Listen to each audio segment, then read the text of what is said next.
years of excellence. Sun International Institute of Tourism and Management. అతడు 20 సంవత్సరాల క్రితం release అయిన సినిమా, ఆ మూవీ రిలీజ్ అవబోతుంది. ఎలా అనిపిస్తుంది సార్? చాలా సంతోషంగా ఉంది. 20 ఏళ్ల క్రితం మహేష్ బాబు రేంజ్ పెరిగింది ఇక్కడి నుంచి.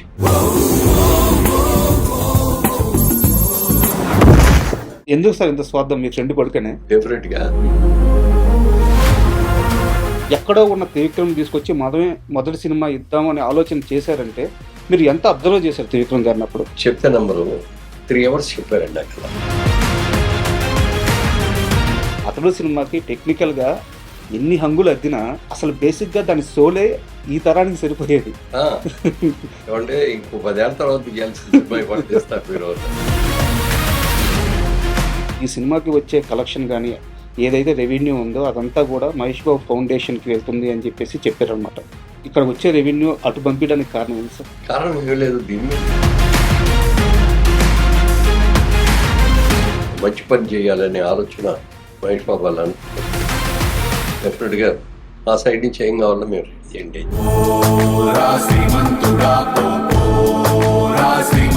అతడికి సీక్వెల్ తీయాల్సి వస్తే మహేష్ బాబు గారు అబ్బాయి రెడీగా ఉన్నారు, గౌతమ్ గారు. సో అలాంటి ఆలోచన ఏమన్నా చేస్తున్నారు? అప్పుడు 2-3 ఏళ్ళు ఆగైనా మీరు అంత గ్రాండ్గా సినిమాలు తీస్తున్నప్పుడు, అంత వేగంగా ముందుకెళ్తున్నప్పుడు చిరంజీవి గారితో ఎందుకు సినిమా ఫైనల్ కాలేదు? వెరీ బ్యాన్ చిరంజీవి గారు పెద్ద సినిమా అంటూ చేస్తే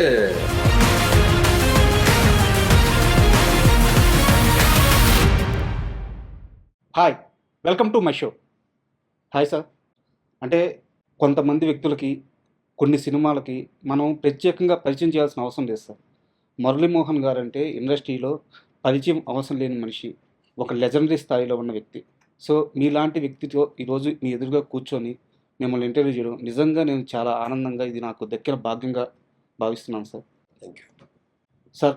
అతడు అంటే 20 సంవత్సరాల క్రితం రిలీజ్ అయిన సినిమా, ఒక 1000కి పైగా టీవీలో టెలికాస్ట్ అయిన మూవీ. ఇన్ని సంవత్సరాల తర్వాత కూడా ఇంతమంది, ఇది అంటే ఒక రామాయణం, ఒక మహాభారతం మనం చూస్తూనే ఉంటాం. ఎన్నిసార్లు చూసినా ఒక తన్మయత్వం, ఒక అనుభూతి వస్తూ ఉంటుంది. నేను మరీ అలాంటి ఒక దేవుడితో సమానమైన వాటి గురించి పోల్చట్లేదు, కానీ సినిమా పరంగా వచ్చేలేకే అతడు సినిమా కూడా అలాంటి ఇంపాక్ట్ క్రియేట్ చేసింది సార్. ఆ సినిమాకి మీరు నిర్మాత. సో ఈరోజు ఆ మూవీ రిలీజ్ అవబోతుంది. ఎలా అనిపిస్తుంది సార్? చాలా సంతోషంగా ఉంది సార్. ఎందుకంటే 20 ఏళ్ల క్రితం రిలీజ్ అయిన ఒక సంచలనం సృష్టించింది అప్పుడే సార్. మహేష్ బాబు సినిమాల్లో one of the best film కింద చాలామంది చెప్తారు ఈ cinema. Sir. Especially Mahesh Babu range పెరిగింది ఇక్కడి నుంచి. ఎగ్జాక్ట్లీ. ఇది దీని కంటిన్యూషన్ ఇమీడియట్గా అతని తర్వాత పోకిరి పడి, అసలు తర్వాత పోకిరి, దీనికి వచ్చిన దీని సక్సెస్ దాని అడ్వాంటేజ్ ఇచ్చింది పోకిరికి. అక్కడి నుంచి చాలా ఇక నెంబర్ 1లోకి వెళ్ళిపోయాడు అనుకోండి సార్. సినిమా అప్పుడు రిలీజ్ అప్పుడు పెద్ద ఇంత ఎక్స్పెక్టేషన్స్ లేవు. సినిమా రిలీజ్ అయిన తర్వాత ఎక్స్పెక్టేషన్ ముందు లేదు సార్. దాని మూలంగా కానీ ఇంకా ఏదైనా మూలంగా కానీ అనుకున్నంత పెద్ద హిట్ కాల, కానీ లేట్గా గుర్తించారు. సార్. టీవీస్లో రావడం మొదలుపెట్టిన తర్వాత అందరూ టీవీలో చూసి ఇంత మంచి సినిమా, కామెడీ ప్రమాణంగా ఉంది, డైలాగ్ అస్ఫుద్ధంగా ఉంది, డైరెక్షన్ బాగుంది, మహేష్ బాబు కొత్త రకంగా చేశాడు, అట్లా అన్ని పేర్లు వచ్చేసి వచ్చిన తర్వాత అసలు కంటిన్యూస్గా ప్రతి కొన్ని వారాలు అయితే శనివారాల్లో కంపల్సరిగా ఈ మూవీ పడని వారం అంటూ ఉండేది కాదు, ఏదో ఒక ఛానల్లో కొడుతూ ఉండేది. చూసిన వాళ్ళు కూడా ఇదిగో ఈ బిట్టు చూడాలి, ఇదిగో ఈ కామెడీ సీన్ చూడాలి, లేకపోతే ఈ యాక్షన్ సీన్ చూడాలి. యాక్షన్ కూడా మేము చాలా ఎక్కువ ఖర్చు పెట్టాము సినిమా. క్లైమాక్స్ ఫైట్కి అయితే ఆ రోజుల్లో 28 రోజులు తీశాం సార్ ఒక్క ఫైట్. దానికోసం సెట్ వేసాం, అంటే ఒక పాడుపడిపోయిన చర్చి లాంటిది. అప్పటికి 3D టెక్నాలజీతో ఆ ఫైట్ షూట్ చేయడం నాకు తెలిసి అదే ఫస్ట్ టైం సార్. అది ఫస్ట్ మాస్టర్ ఉండి డైరెక్టర్ గారు అడగనే కానీ, కెమెరా పెన్ అడిగింది కానీ, ఎవరైనా సరే అందరు కలిసి అడిగిన దాని మీద దేనికైనా సరే దీన్ని బ్రహ్మాండంగా చేయండి సార్ అని చెప్పి మేము కూడా ఖర్చు గురించి ఆలోచించాం సార్. దాని మూలంగా యూకే నుంచి బ్రహ్మాండమైన కెమెరాస్ తెప్పించారు, దానికి సెట్ వేసాము.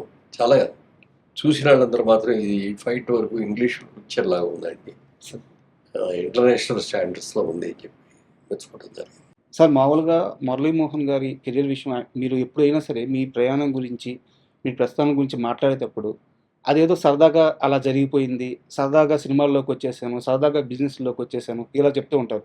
బట్ రియాలిటీ ఏందంటే మీరు చుట్టూ ఉండే పరిసరాలని చాలా జాగ్రత్తగా పరిశీలిస్తారు. నాకు 'అతడు' సినిమా ఎలా ఆన్ బోర్డ్ అయిందని ఒక ఐడియా నేను అనుకుంటున్నప్పుడు నాకు ఒక ఆలోచన వచ్చింది సార్. త్రివిక్రమ్ అనే వ్యక్తి స్రవంతి రవికిషోర్ వాళ్ళ బ్యానర్‌లో సినిమాలు చేస్తూ వాళ్ళ అసోసియేషన్ కూడా చాలా పెద్దది.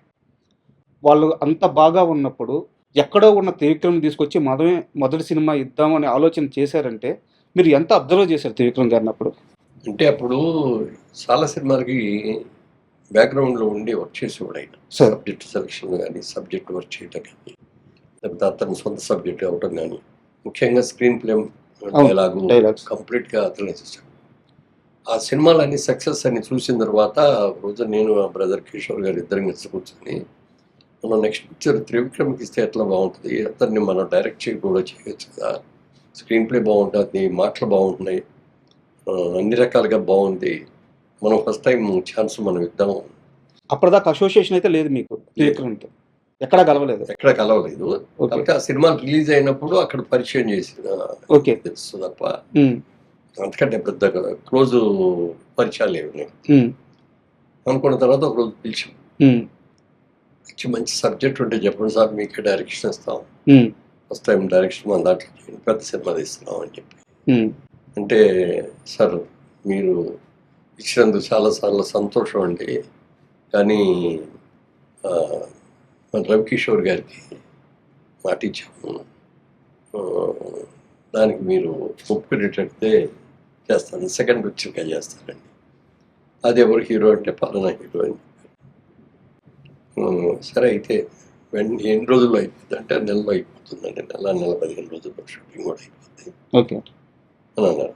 అయితే మేము ఈ లోపల సబ్జెక్ట్ అది మీరు చెప్పేస్తే సబ్జెక్ట్ ఓకే చేసుకొని మిగిలిన క్యాస్టింగ్ అంతా సెలెక్ట్ చేసుకుందాం అని చెప్పి అంటే వెంటనే చెప్పారు, ఇక్కడే కూర్చొని ఎదురుకుంటే ఇలాగే కూర్చొని సార్.